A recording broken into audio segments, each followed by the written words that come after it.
My husband's childhood friend died, but he didn't react when he heard the news. She continued to follow the doctor's advice and went to the hospital for a prenatal checkup, and I accompanied her in preparation for the baby's birth. Just when I thought our family of 2 would become a happy family of 3 after the baby was born, my husband threw our newborn daughter into the fire. He had a kitchen knife in his hand and, out of revenge, he stabbed me in the stomach.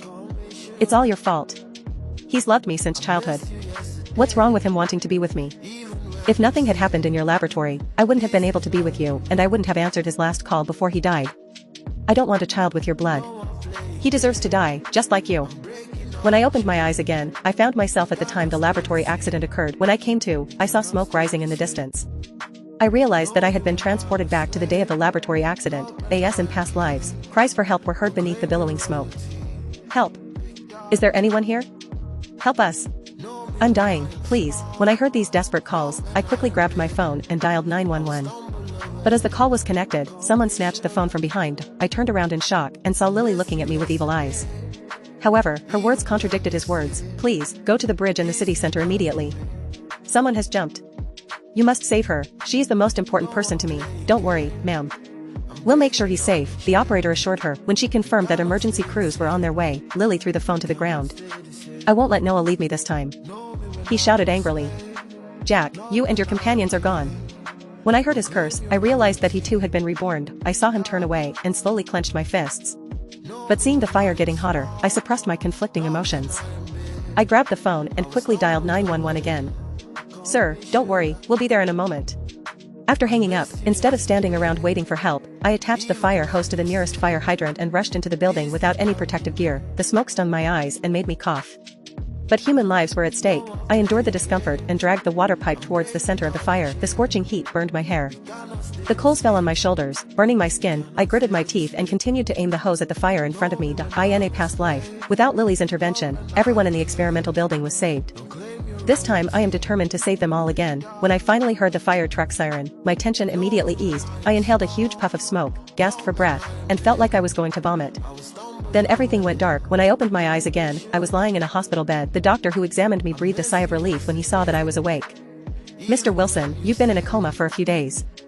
Thank God you've finally woken up. The bald doctor complained. Mr. Wilson, we tried to call your wife on your phone, but we couldn't reach her.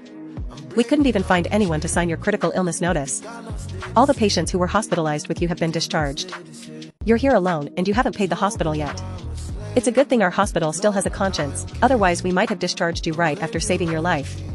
I forced a smile and thanked him wholeheartedly. Thank you very much. I will pay for the hospital expenses when I feel better. The doctor nodded. Quickly contact your husband and ask him to take care of you. When I heard this, I smiled bitterly in my heart. My husband had already rushed into my arms. How could he still care about me? Looking at the empty room, I had a hard time sitting up. I found my phone on the nightstand and checked the messages I had received while I was unconscious. When I opened social media, I saw the picture of 2 people kissing that Lily posted 3 days ago. The caption reads, "Thank you God for giving me the opportunity to be with my love again."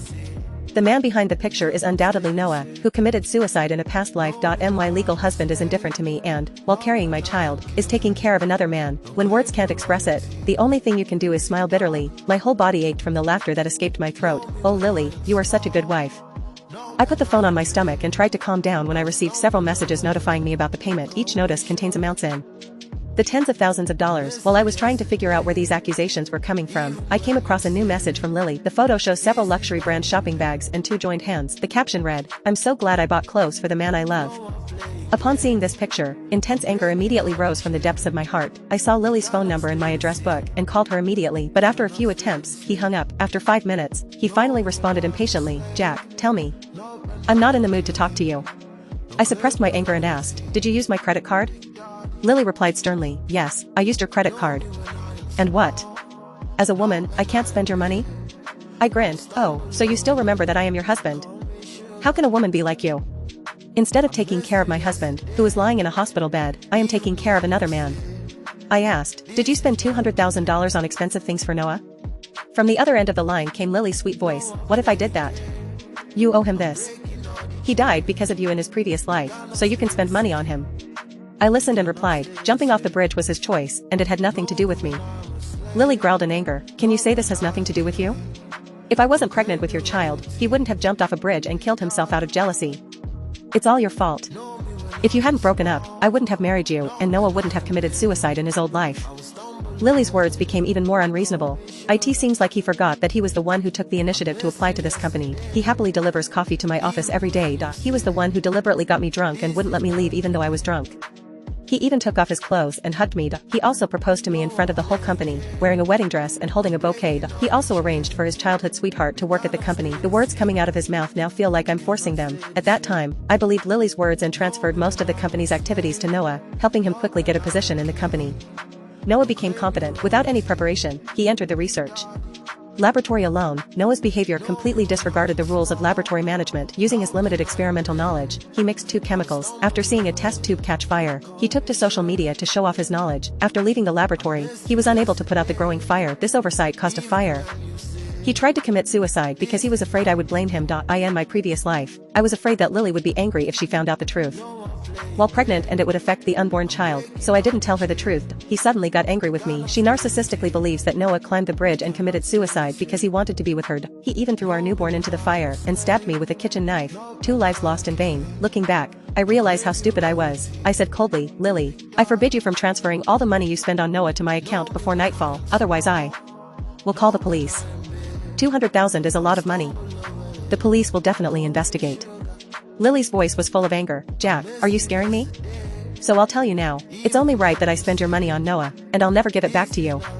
Then you will have to bear the consequences, I said, hanging up. After that phone call, my body lost a bit of strength. As soon as I closed my eyes, I immediately fell into a deep sleep. When I woke up, the sky outside was dark. The sound of hurried footsteps echoed through the corridor, quickly approaching my room. As soon as I got out of bed, the door suddenly opened from the outside. Lily walked angrily towards me, her face filled with anger. Jack, I won't give you your money back. I want to see what you can do. Noah, dressed head to toe in fancy designer clothes, hid behind Lily and secretly observed my expression. They both held hands in front of me. Lily, you're right. I can't do anything to you, but I'm a man of my word. If you don't return the money, I'll call the police now. I took out my cell phone and prepared to dial 3 numbers. Lily saw this and quickly took my phone. He shouted, Jack, are you crazy? Only 200,000. You have so much money, why not spend it on Noah? He just escaped from a bridge. Why don't we spend some money to comfort his wounded heart? I chuckled, am I killing him? What does his sudden desire to commit suicide have to do with me? Why should I spend money on someone who is always trying to scam me?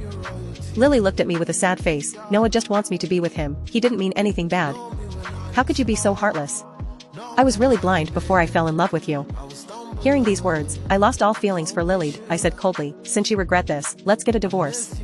A woman whose heart belongs to another man is not worth keeping anyway. Seeing my serious expression, Lily was surprised. He shouted in disbelief, Jack, are you crazy?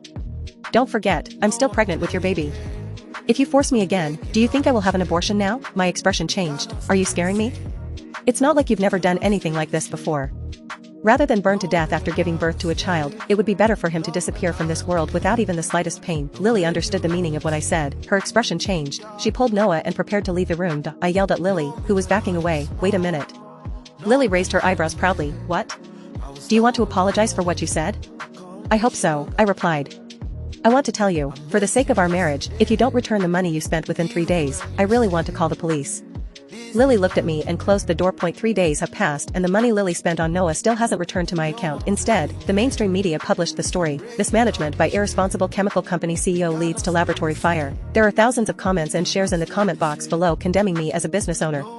There is even a social media account that has created false information claiming that I constantly force employees to work overtime and produce substandard products. Because of this, the public believes that the fire was